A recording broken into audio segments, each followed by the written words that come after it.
Hey y'all, welcome back to another math video. In today's video, we're going to add to the knowledge that we recently learned about reflections. Okay, so remember, reflections in geometry are about taking a shape and sort of mirroring it across a line.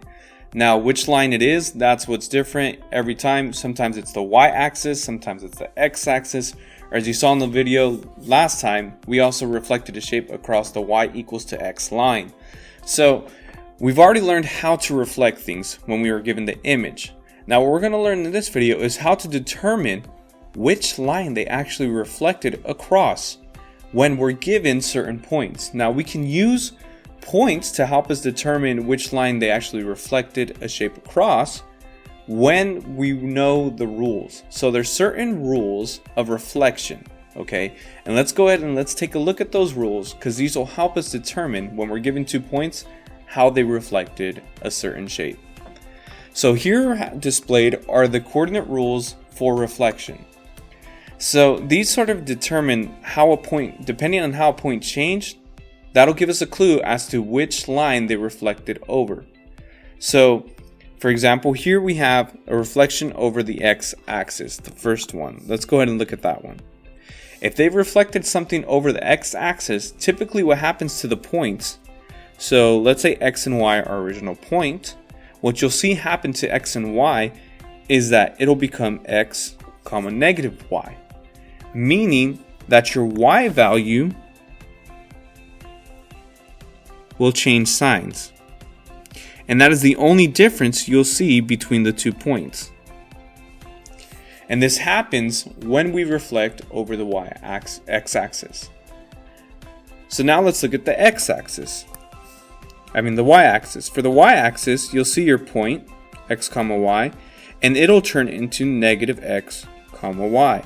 So for the y-axis, when we're reflecting over the y-axis, you're going to notice that your x value of your point will change signs.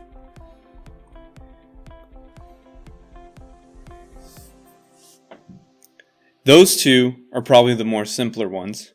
Now let's get into y equals x. And these are the 4 most common reflections, and these are the 4 that have rules, because essentially every other line is different. Okay, you have to find the midpoint and you have to do these other things. We're not going to get into that. These are the lines that you can reflect over that will always stay the same. These are sort of like the generic, typical lines to reflect over. These are the basic ones. So y equals x. Okay, that's the line where every point on that line, x equals y. It's a diagonal line rising from the left to the right. Okay, this line, its points, if I'm given points x comma y, what I'll see in its reflection is that those 2 values switch. So x and y switch places.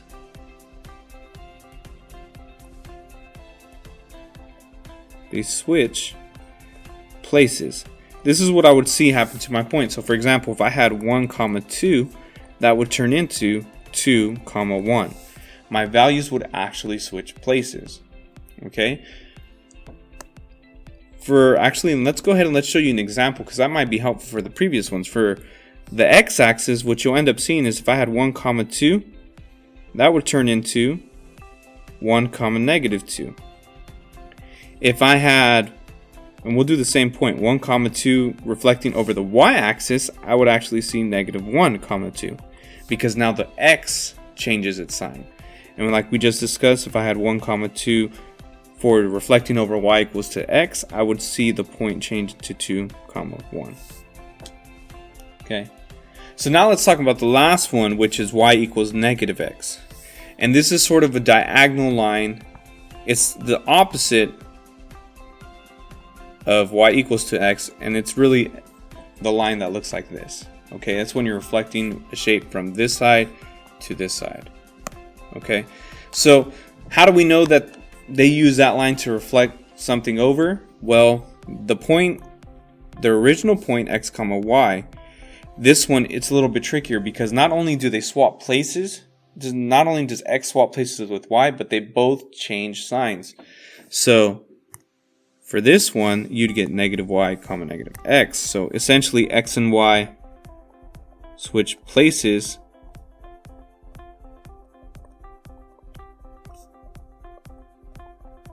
and signs.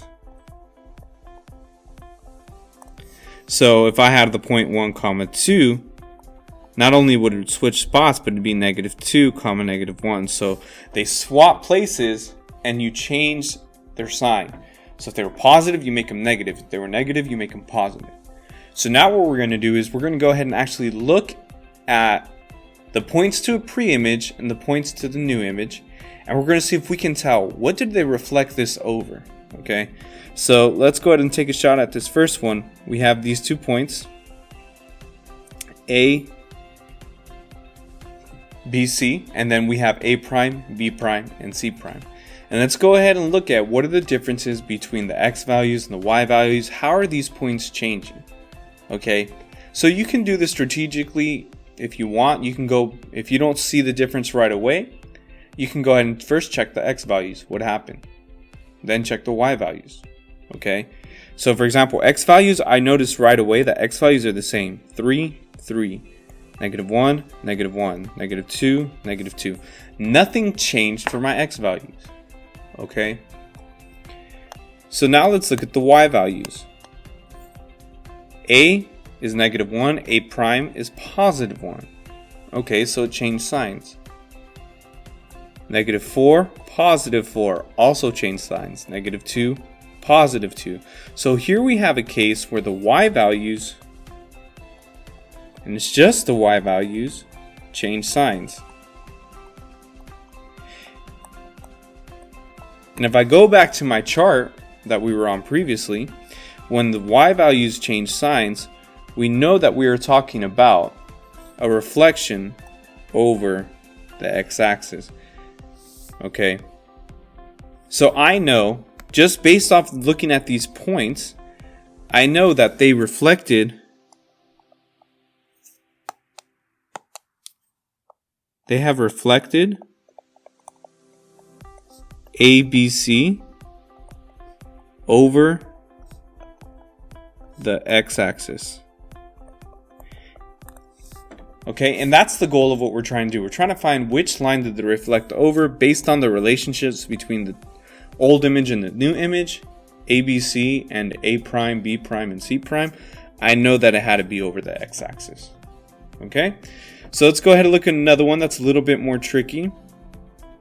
Here we have D, E, and F, and then their prime versions. So again, for this one, if I try the same strategy, I'll see that X values, it went from 1 to 3, 2 to 5, 3 to 3. I don't really see anything there. I don't see anything like I saw last time. They didn't say the same, and they're not changing their signs. Let's see if the Y's have anything. So the Y values go from -3 to -1, from -5 to -2, from -3 to -3. It's very hard to tell if anything's happening. Okay, to be honest, I don't see no pattern. I don't see nothing switching. I don't see nothing staying the same. So now we got to look at the two. The next thing that could happen is if they swap places. Let's see if they swapped places. So I look at this and I say, okay, I do kind of see the relationships between -1 and -1, through -3, and +3. So it does look like they swapped places, but that's not all they did. Definitely looks like, we can check on the next point as well, and you'll see that -5 comes to the front as an X value. There's both 5, but they both have opposite signs. So this one goes to the back, -2 and a -2. And let's see that happens at the last point, -3 to a +3, a +3 to -3. So it looks like these values have swapped places,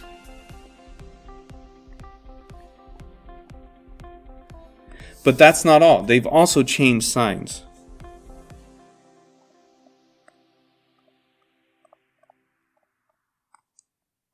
And this is an example of what happens when we reflect something across that y equals -x axis. So it's that one on the very bottom. When y equals -x, the x and y values switch place and they change their signs. So let's go ahead And now we know that DEF was reflected over the y equals negative x line. So hopefully now you feel like you can use these rules to determine for yourself which line a shape was reflected over based off of these points. Okay. Now, what you'll see in the coming videos is we're going to start talking about the other transformations that are in geometry. The next one will be translations and then rotations. As always, I just want to thank you for watching this one. Hopefully you continue to learn, and I'll see you guys next time.